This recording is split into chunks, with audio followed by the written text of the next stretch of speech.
Today, we will take you inside that early evening Oval Office meeting where top Justice Department officials met with the president. At stake, the leadership and integrity of the Department of Justice. The meeting took about another 2.5 hours from the time I entered. It was entirely focused on whether there should be a DOJ leadership change. I was sitting directly in front of the president. Jeff Rosen was to my right, Jeff Clark was to my left. He looked at me and he underscored, well, the one thing we know is you're not going to do anything. You don't even agree that the concerns that are being presented are valid. And here's someone who has a different view. So well, why shouldn't I do that? You know, that's how the discussion then proceeded. Jeff Clark was proposing that Jeff Rosen be replaced by Jeff Clark. And I thought the proposal was asinine. What were Clark's purported bases for why it was in the president's interest for him to step in? What would he do? How would things change, according to Mr. Clark in the meeting?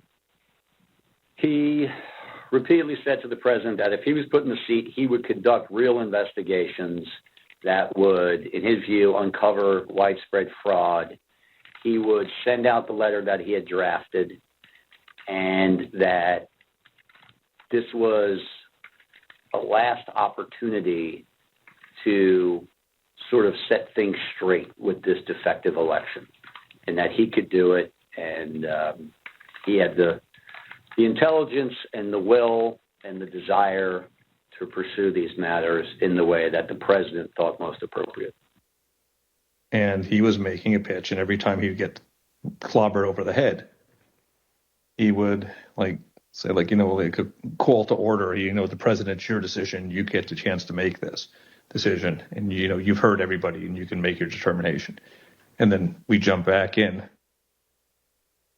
and really clobber him. I made the point that Jeff Clark is not even competent to serve as the attorney general.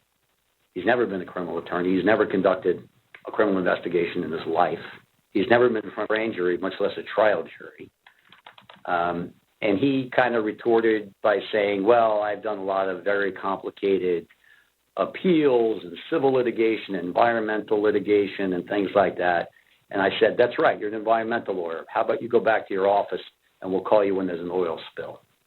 And Pat Cipollone weighed in at one point, I remember saying, that letter that this guy wants to send, that letter is a murder-suicide pact. It's going to damage everyone who touches it. And we should have nothing to do with that letter. I don't ever want to see that letter again. And so we went along those lines. I thought Jeff's proposal, Clark's proposal, was nuts. I mean, this guy said at a certain point, listen, the best I can tell is the only thing you know about environmental and elections challenges is they both start with E. And based on your answer tonight, I'm not even certain you know that. The president said, suppose I do this. Suppose I replace him, Jeff Rosen, with him, Jeff Clark. What do you do? Well, we know these men before us did the right thing.